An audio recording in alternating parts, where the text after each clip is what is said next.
नमस्कार। हमारे रामायण प्रेमियों के लिए आइए अब हम आपको फिर से लिए चलते हैं नए दोहे एवं चौपाई के साथ। शिव अपमानु न जाई सही, हृदय न होई प्रबोध, सकल सबई हटि हटि की तबा बोली वचन संक्रोध। मंगल भवन अमंगल हारी, आद्रवहु सुदशरथ अजिर बिहारी।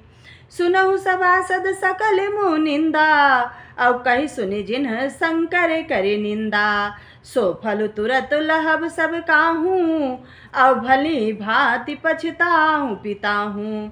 संत शंभु श्रीपति अपवाता, अब सुनिए जहाँ तहाँ असीमर ज्यादा। अब काटिय तासु जीभ जो बसाई, और श्रवण मुदित न त चलई पराई। जगदामता महेशु पुरारी, और जगत जनक सबके हितकारी। पिता मंदमति निंदत तेहि, और दक्ष शुक्र संभव यह देहि। और तजी हूँ तुरत देह तेहि हेतु, उर्धरि चंद्र मौलि वृष केतु। अस कही जोग अग्नि तनु जारा, अभयहु सकल मख हाहाकारा। आइए इसकी हिंदी बताने जा रहे हैं। परंतु उनसे शिव जी का अपमान सहा नहीं गया, इससे उनके हृदय में कुछ भी प्रबोध नहीं हुआ। तब वे सारी सभा को हठपूर्वक डांट कर क्रोध भरे वचन से बोली, हे सभासदों और मुनीश्वरों सुनो, जिन लोगों ने यहाँ शिव जी की निंदा की है या सुनी है, उन सबको उसका फल तुरंत ही मिलेगा, और मेरे पिता दक्ष भी भली भांति पछताएंगे। जहाँ संत शिवजी और लक्ष्मीपति विष्णु भगवान की निंदा सुनी जाए, वहाँ ऐसा मर्यादा है कि निंदा करने वाले की जीभ काट ली जाए, और नहीं तो वहाँ से कान मूंद कर चले जाना चाहिए। त्रिपुर दैत्य को मारने वाले भगवान महेश्वर संपूर्ण जगत के आत्मा हैं। वे जगत पिता और सबका हित करने वाले हैं। मेरा मंद बुद्धि पिता उनकी निंदा करता है, और मेरा यह शरीर दक्ष के वीर से ही बना है। इसलिए चंद्रमा को ललाट पर धारण करने वाले वृषकेतु हृदय में धारण करके मैं इस शरीर को तुरंत ही त्याग रही हूँ। ऐसा कहकर सती जी ने योगा अग्नि में अपने शरीर को भस्म कर डाला। सारी यज्ञशाला में हाहाकार मच गया। आइए फिर दोहे एवं चौपाई के साथ चलते हैं। सती मरम सुनि शंभुगन, लगे करन मख खीस। यज्ञ विध्वंस विलोक भृगु, रक्षा कीन मुनीस। मंगल भवन अमंगल हारी, आद्रवहु सुदशरथ अजिर बिहारी। समाचार सब शंकर पाए, अवीर भद्र करि कोप पठाए। यज्ञ विध्वंस जाय तिन कीन्हा, अब सकल असुरन विधिवत फलु दीन्हा। भय जग विदित दक्ष गति सोई, और जसि कछु शंभु विमुख के होई। यह इतिहास सकल जग जानी, अब ताते मैं संक्षेप बखानी। सती मरत हरिसन वर मागा, जन्म जन्म शिव पद अनुरागा। और जेहि कारण हिम गिर गह जाई, और जन्मी पार्वती तनु पाई। और तब ते उमा शैल गृह जाई, और सकल सिद्ध संपत्ति तह छाई। जह तह मुनि अशु आश्रम कीन्हे, उचित वास हिम भू धरे दीन्हे। आइए फिर हिंदी बताने जा रहे हैं। सती का मरण सुनकर शिवजी के गढ़ यज्ञ विध्वंस करने लगे। यज्ञ विध्वंस होते देखकर मुनीश्वर भृगु उसकी रक्षा की। ये सब समाचार शिवजी को मिले, तब उन्होंने क्रोध करके वीरभद्र को भेजा। उन्होंने वहां जाकर यज्ञ विध्वंस कर डाला, और सब देवताओं को उनके कर्मानुसार दंड दिया। दक्ष की जगत में वही गति हुई जो शिव विद्रोहियों की हुआ करती है। यह इतिहास सारा संसार जानता है, इसलिए मैंने संक्षेप में वर्णन किया है। सती ने मरते समय भगवान हरि से यह वर मांगा कि मेरा जन्म जन्म से शिव जी के चरणों में अनुराग रहे, और हर जन्म में मैं शिव जी को ही पाऊं। इसी कारण उन्होंने हिमांचल में जाकर हिमांचल जी के घर में उनकी पुत्री पार्वती के रूप में जन्म लिया।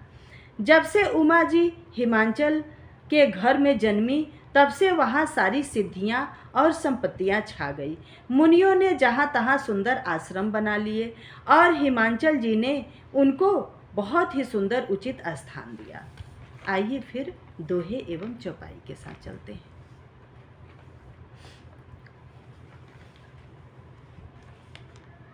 सदा सुमन फल सहित सब द्रुम नव नाना जाति, अप्रगति सुंदर शैल पर मनिया कर बहुभाति।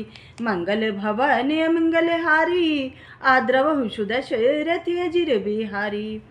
सरिता सब पुनीत जलु बहही, औ खग मृग मधुप सुखी सब रही। सहज बयरु सब जीवन त्यागा, औ गिर पर सकल करही अनुरागा।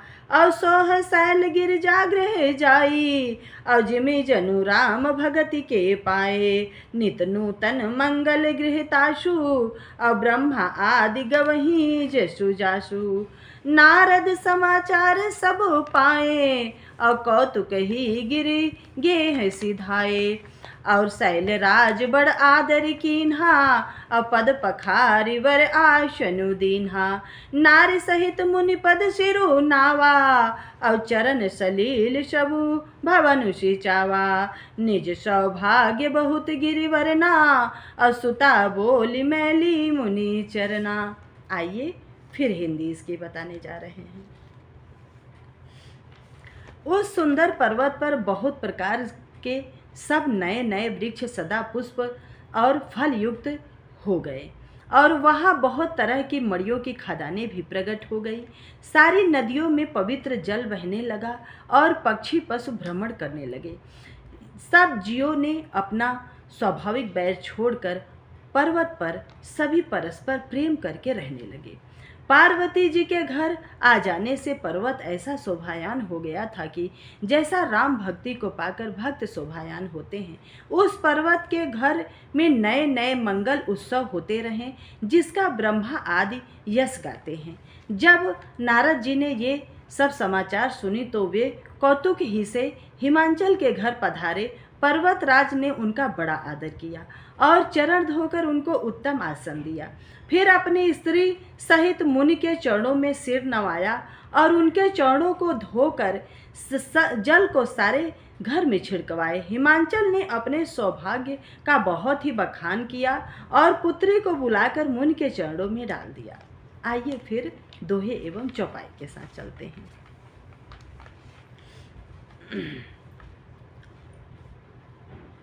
त्रिकालज्ञ सर्वज्ञ तुम, गति सर्वत्र तुम्हारी। औ कहो सुता के दोष गुण, मुनिवर हृदय विचारी। मंगल भवन अमंगल हारी, आद्रवहु सुदशरथ अजिर बिहारी।